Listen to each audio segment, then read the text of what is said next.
Ja, Svend, hvad skete der i går eftermiddag og her i morges? Der var sørme ikke mange point at hente.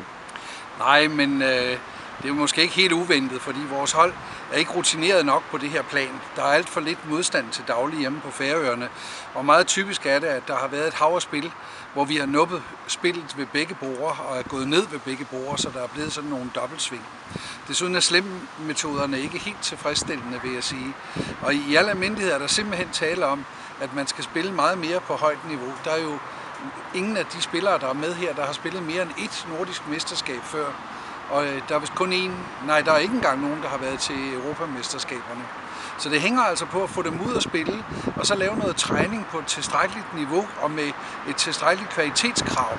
Fordi det er for nemt, når de andre ikke gør det bedre, at slå sig tilfreds med, at det bare var så svært, så det var naturligt, at man gik galt. Altså afgørelserne på højt niveau, dem er vi ikke gode nok til, simpelthen. Og det er fordi, vi ikke har træning i at spille på det her plan. Så vi bliver nødt til bare at betragte det her som træning til en anden turnering, der bliver stærkere. Altså det var jo det, vi sådan set gjorde, fordi vi kom for sent i gang med arbejdet til det her. Så det var at betragte som en investering. Og den er god, og vi har materiale nok. Men det kræver, at der bliver fulgt op på det. At der virkelig bliver lavet et stykke arbejde, der sørger for, at vores systemer, vores modspilsmetoder, vores bedømmelse af high-level situationer, den bliver bedre.